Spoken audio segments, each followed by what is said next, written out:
Hello, everybody. It's Ethan here, and this is not in the shot, but whatever, it's there. If you can't tell from the shirt and the hat and all this stuff here, this video isn't exactly going to be too much of a happy one. So Dale Jr. today announced that he is going to be retiring at the end of the 2017 NASCAR Monster Energy Cup Series, or Monster Energy NASCAR Cup Series, or who really cares how it's pronounced, man? I can't believe it. It's going to be the first year since 1978 that there's not a competitive Earnhardt in the field. You could count Jeffrey Earnhardt, but I'm not going to because he's in a crappy little back of the pack car. Um, Man, this really came as a surprise. I didn't even think of what to say in the video. I just decided to gather up a bunch of my junior stuff, some die-cast mugs and all that, and this isn't all of it. I have more, but I mean, you've seen it in my other videos, and just kind of sit it all in front of me and talk for a minute. So who's going to be in the 88 now? I hope it's Alex Bowman. I really do. I hope it's Alex Bowman. There's nothing else really makes sense. I mean, Bowman was in there last year.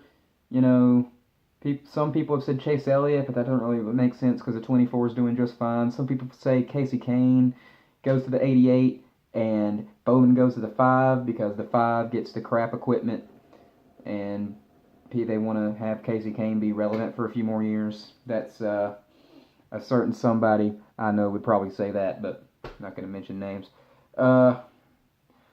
Boy, this is just this is I don't really know what to say. I mean, I'm shocked, really. Like, he's 42, I think, 41 or 42, and I mean, I can't say I'm too shocked because 2014 was his last really good year.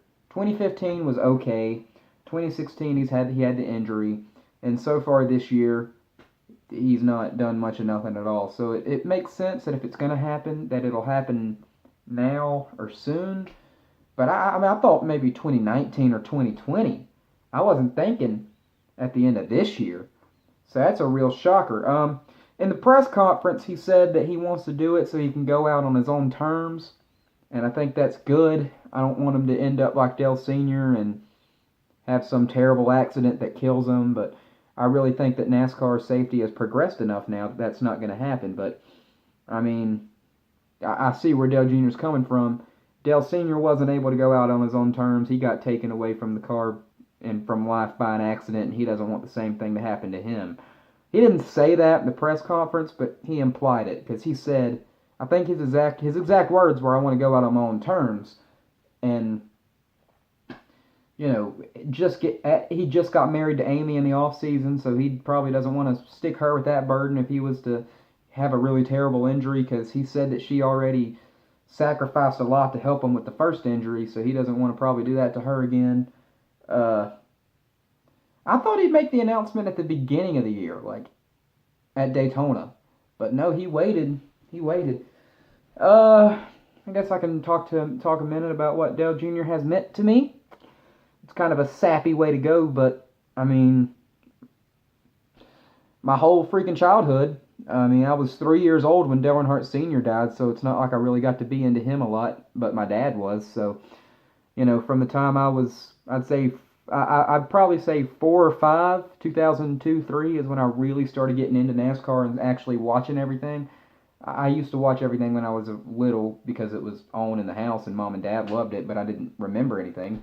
The earliest stuff I can remember is like 2002-ish. So, I've always been a Dale Earnhardt Jr. fan, but more recently, more of a Jimmie Johnson fan too, and you can call that a bandwagon if you want, but I don't really care. I like Jimmie Johnson.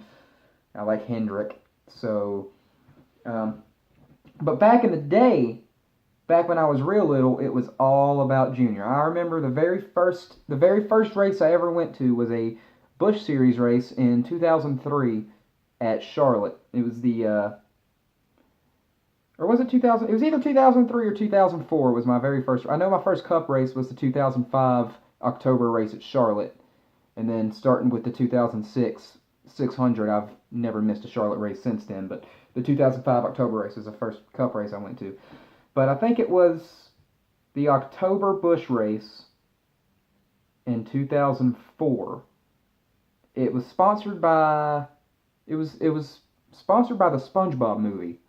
So if anybody knows which one was sponsored by the SpongeBob movie, probably 2004 because that's when the SpongeBob movie came out. But I remember I was there with my dad, my friend Corbin, and his dad Paul. And the moment I didn't know that Dale Jr. was going to be in the race. I was just a kid at the race. I was like, oh, it's a Busch race. He's probably not going to be in it. When I found out that Dale Jr. was in that race, I flipped out and had one of the biggest moments ever. Like that was the best day of my young life up until that point. And going to Charlotte races, I always pulled for Junior. I always had my generic stuff on, this kind of thing right here, because they weren't allowed to put Budweiser stuff on kids' shirts, whatnot. My first diecast, again, was a Dale Earnhardt Jr. diecast. My favorite diecast, this one right here, is Dale Earnhardt Jr. diecast. My whole life, my whole childhood, from all I can remember is, besides watching Braves games, is watching races. Those are the two things I've always been into. Of course, I've been into, like cartoons and kid shows and whatever, but when a Braves game or a race was on, you bet your ass that's what I was watching. So, Chipper, I had kind of the same reaction when Chipper Jones retired that I'm having right now, which is, how can that happen? So, it's really crazy that he did it. I don't really know what to say. I'm trying to think of some good Dale Earnhardt Jr. related memories. When he won the 500 in 2004, I remember watching that, thinking that was really cool. Oh yeah, in 2008 when he won that Michigan race, and that was back when my dad used to cook a huge meal on Father's Day, and we'd had everybody over, and we were all out in the pool, and I walked in as the race was ending, and I missed it, and I got so mad and happy at the same time, because that was after Dale Jr. went most of 2006 and 7 without a win, so that was the first mini drought before the big one, and, I was like, oh my God, I can't believe I missed it. And then I remember that Charlotte race in, I think, 2011, when Dale Jr. had the opportunity to win and run out of gas coming out of 4, and Kevin Harvick passed him and won, and everybody in my whole section was like, whoa, go Jr., yeah! And I was like, look up there, Kevin Harvick won. That was a bit of a heartbreaker.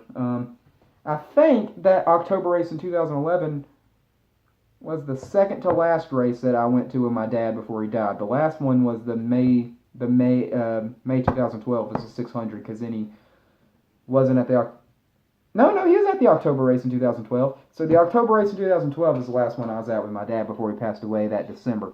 Anyway, I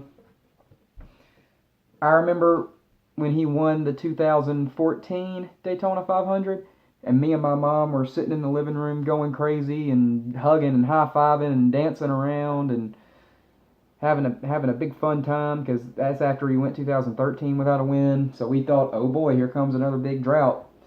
I remember when he swept the 2 Pocono races, and how, and that Vegas race when he just barely lost to Brad, and then when he got him back at Pocono because Brad got behind Danica and it messed him up. Oh, that was a fun race. I remember when he finally got that Martinsville win and how crazy he went then. I remember when we used to make fun of him for missing his pit all the time, and we said that AMP was AMP, another missed pit. I remember that.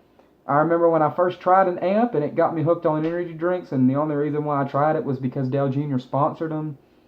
I remember thinking it was crazy when he went from DEI to Hendrick because his dad had such a rivalry with Jeff Gordon, and now he's going to be teammates with Gordon.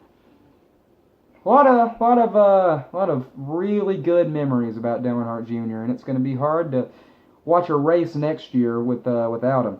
So I know for an absolute fact that I'm going to be going to the Coca-Cola 600 this year. So that might be the very last chance I ever get to see Dale Jr. on the track. But then I'm mostly certain that I'm going to be going to. I'm also 100% certain that I'm going to be going to either, but not both, but either Darlington or the Charlotte October race. I might be able to go to both, but I don't know. So I'll definitely be taking it in these last couple of races because it'll be the very last opportunity I get to see Dale Jr. Well, I mean, I guess I call him. I never really had a childhood hero because I never let sports people be that big of an influence on my life. They cause good memories, but they're not. They're not. My heroes are like my mom and dad and grandparents and stuff like that. Like I don't equate sports people with that, but they do have a lot of great memories. So the closest thing I could get to a childhood hero that's a celebrity is going to be gone at the end of this year, and he's probably going to run a couple of Xfinity races now and then next year and the year after that. But other than that, that's it. So um, I'm a little bit sad, but I'm sad that he's going to be gone and I'm not going to get to watch him race anymore. I'm upset because I'm about to go to college and the last little bit of my childhood, which is watching Dale Jr. race, is about to go away. That might be a little over dramatic though to say that. That might be going a little off the deep end for that. So, sad that I'm not going to see him anymore. Happy that he's getting to do it on his own terms and he's going to do it the way he wants and he's not going to get taken away from it like Dale Sr. did. So, mixed emotions, but I mean, good luck next year for Alex Bowman, hopefully in the 88. So, I guess now I can be a full-time Jimmy Johnson fan. Peace.